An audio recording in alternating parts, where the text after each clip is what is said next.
Assalamualaikum warahmatullahi wabarakatuh. Di sini kami akan mempresentasikan tugas kelompok dengan materi berjudul Time Value of Money atau nilai waktu uang. Perkenalkan, nama saya Ananda Dina Cahyanti, kelas manajemen A 2018, NIM 181500194. Nama saya Devi Karin Anjali Mujianto, NIM 181500246. Nama saya Noviana Dewi Rahayu dari kelas A Manajemen 2018, NIM 1815036. Perkenalkan, nama saya Ajeng Wirantining Ati, kelas A Manajemen 2018 dengan NIM 181500059. Apa itu time value of money? Yaitu suatu konsep yang menyatakan bahwa nilai uang sekarang lebih berharga daripada nilai uang di masa yang akan datang. Atau lebih tepatnya, nilai uang yang kita miliki saat ini lebih tinggi dibandingkan dengan nilai uang dengan jumlah yang sama di masa yang akan datang. Terdapat 5 konsep time value of money. Pertama, future value atau nilai yang akan datang, yaitu nilai uang yang diterima di masa yang akan datang dari sejumlah modal yang ditanamkan sekarang pada tingkat bunga tertentu. Kedua, present value atau nilai sekarang, yaitu perkiraan nilai saat ini dari jumlah uang yang akan diterima atau dibayarkan di masa yang akan datang atau kemudian hari. Ketiga, bunga sederhana, yaitu bunga yang dibayarkan hanya pada pinjaman atau tabungan atau investasi pokoknya saja.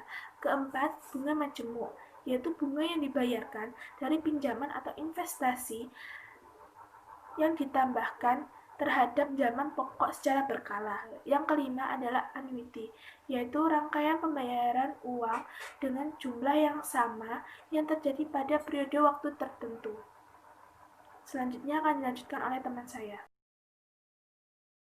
Saya akan melanjutkan presentasi dari teman saya. Saya akan menjelaskan tentang tingkat bunga efektif. Tingkat bunga efektif yang merupakan tingkat yang memperhitungkan proses penggandaan lebih dari sekali. Contohnya, tingkat bunga efektif yaitu penggandaan dengan frekuensi lebih dari 1, bahwa nilai masa yang akan mendatang itu berbeda. Misal, lebih besar dari hal ini, dengan nilai masa yang mendatang yang akan digandakan sekali dalam setahun. Selanjutnya saya akan mempresentasikan tentang aplikasi nilai waktu uang.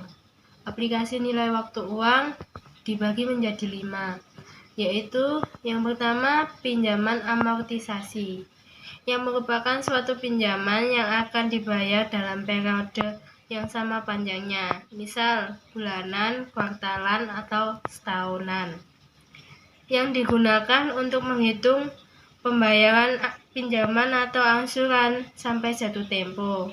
Kedua, present value seri pembayaran. Ketiga, future value seri pembayaran.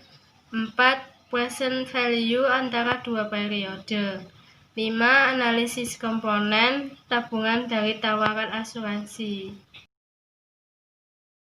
Metode-metode nilai waktu uang. 1. Metode Average Rate of Return atau ARR. Metode ini mengukur beberapa tingkat keuntungan yang diperoleh suatu investasi atau laba. Jika average of return lebih tinggi dari laba yang diharapkan, yaitu layak. Kelemahan metode ARR, mengabaikan nilai waktu uang.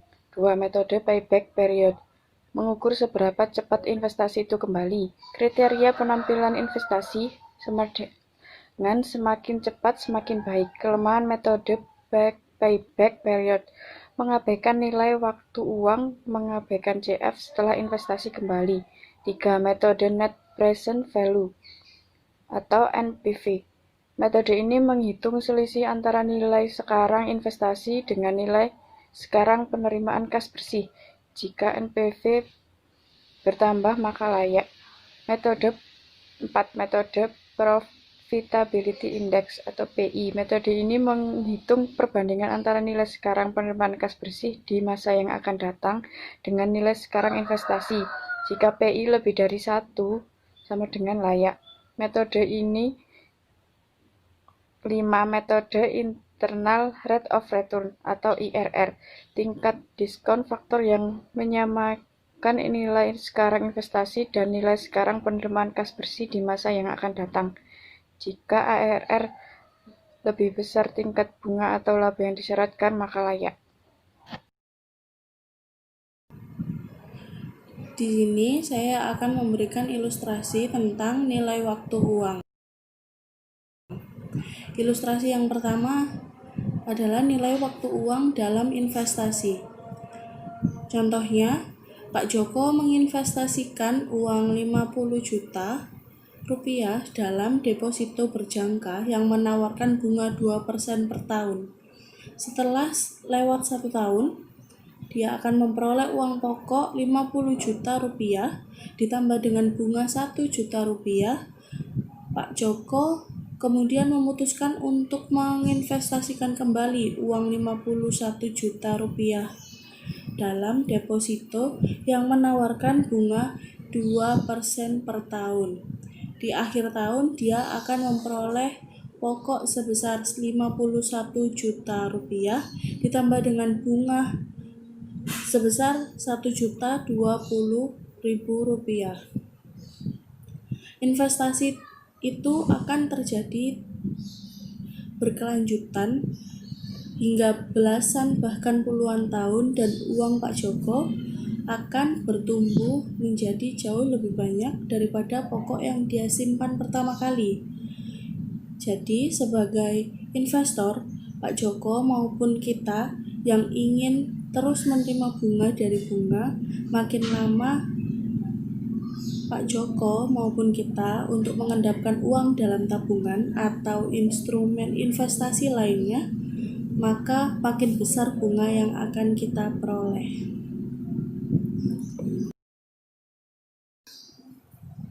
Ilustrasi nilai waktu uang yang kedua adalah ilustrasi dalam bentuk kredit. Sebagai contoh, Bu Astri memiliki kartu kredit. Dia berbelanja dengan kartu kreditnya hingga 20 juta rupiah di akhir bulan. Dia putuskan untuk membayar jumlah minimal yang tertera di lembar tagihan kartu kredit, yaitu 1 juta rupiah.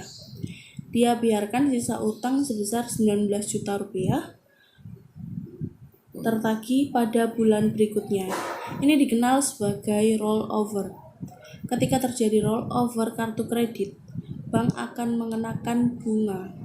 Dengan asumsi besarnya bunga adalah 2% per bulan, maka pada bulan berikutnya Bu Astri harus menerima tagihan kartu kredit yang tertera di lembar tagihan itu bukan 19 juta rupiah, melainkan 20.298.000 rupiah. Bunga yang harus dibayar Bu Astri bayarkan pada bank adalah 398.000 rupiah.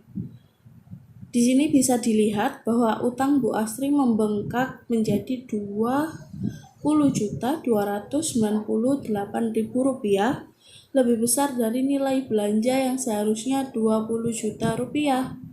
Kalau dia sekali lagi memutuskan untuk membayar jumlah minimal yaitu 1 juta rupiah, maka bunga 2% per bulan akan dikenakan sekali lagi, dan pada bulan berikutnya di lembar tagihan kartu kredit yang tertera menjadi 20.901.960 rupiah. 102% dikali 20.298.000 rupiah. Nah, Bu Astrid mulai bingung. Utang kartu kredit membengkak makin besar, dan dia melunasinya juga butuh upaya keras dan waktu cukup lama. Kita pasti seperti Bu Astrid tidak mau terjebak dalam situasi yang seperti ini. Sebagai debitur alias penerima kredit, kita bisa merugi akibat bunga berbunga. Untuk ilustrasi yang kedua, bisa digambarkan bahwa ketika time value money digunakan dalam kredit, maka itu sangat tidak menguntungkan. lebih menguntungkan jika digunakan untuk tabungan karena bunganya akan dapat digunakan dalam tabungan kita. Di sini saya akan memberikan contoh soal. Contoh soal yang pertama adalah Tuan A memiliki uang sebesar 1 juta rupiah, disimpan di bank dengan bunga per tahun sebesar 5% dan disimpan selama 5 tahun. Berapa jumlah uang Tuan A setelah 5 tahun? Diketahui di sini ia adalah uang yang ditabung oleh Tuan A sebesar 1 juta rupiah dan kita harus menggunakan tabel dengan cara manual. Di tahun yang pertama, uang Tuan A adalah 1 juta rupiah dikali dengan 1 ditambah 0,05 dari bunga per tahun adalah 5% sama dengan 1.050.000 rupiah. Untuk tahun yang kedua, uang yang didapatkan oleh Tuan A itu yang dikalikan dengan bunga. Maka 1.050.000 rupiah dikali dengan 1 ditambah 0,05 hasilnya adalah 1.102 rupiah. Tahun ketiga 1.102.000 rupiah dikalikan dengan 1 tambah 0,05 maka hasilnya adalah 1.157.000 rupiah. Di tahun keempat 1.157.000 rupiah dikalikan dengan 1 ditambah 0,05 maka hasilnya adalah 1.215.000 rupiah. Di tahun yang kelima 1.215.000 rupiah dikalikan dengan 1 ditambah 0,05 maka hasilnya adalah 1.276.300 rupiah. Jadi di sini dapat disimpulkan bahwa dengan cara manual hasil dari uang Tuan A yang disimpan selama 5 tahun dengan bunga 5% adalah 1.276.300 rupiah. Maka dengan rumus kita bisa menggunakan future value sama dengan I uang yang ditabungkan dikalikan dengan 1 ditambah bunga yang didapat pangkat N. N adalah tahun ke-5. Jadi di sini 1 juta dikalikan dengan 1 ditambah 1,5 pangkat 5 sama dengan 1.276.300 rupiah. Contoh soal yang kedua adalah Tuan B memiliki uang sebesar 500.000 rupiah disimpan di bank dengan bunga sebesar 6% dan selama 7 tahun. Berapa jumlah uang Tuan B setelah tahun ke-7? Di sini kita bisa menghitung dengan tabel secara manual seperti di contoh soal yang pertama tadi.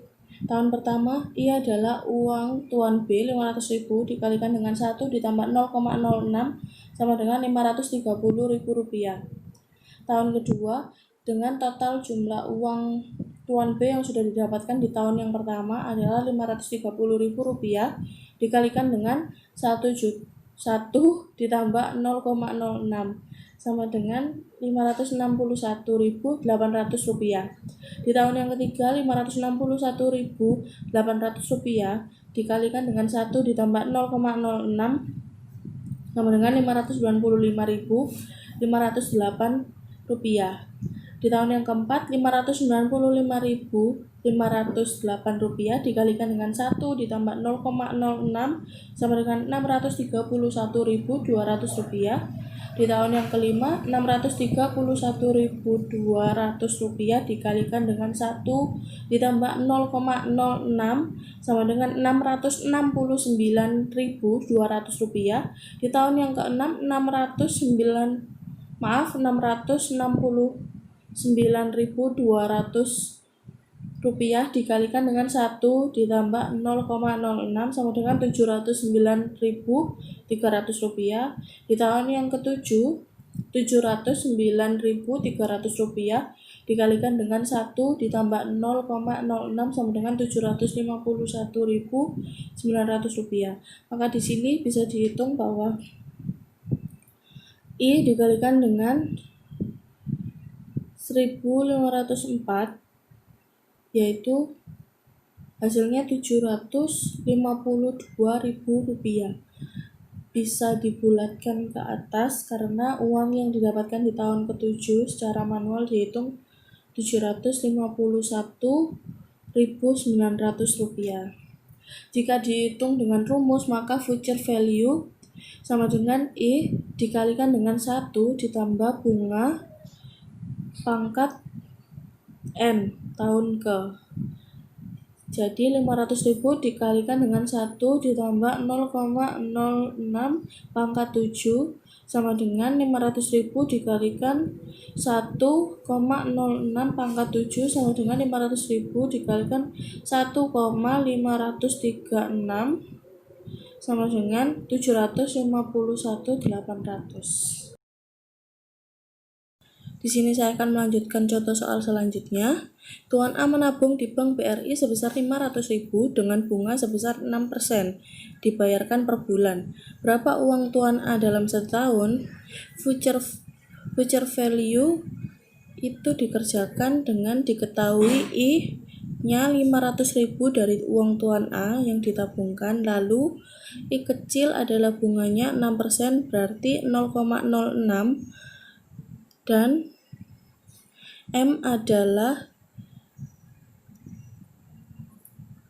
12 bulan dan N adalah 1 tahun. Jadi dikerjakan dengan rumus future value sama dengan I dikalikan 1 ditambah I per M dikali N. Jadi 500.000 dikali 1 ditambah 0,06 per 12 dikalikan 12 dikali 1. Jadi 500.000 dikali 1,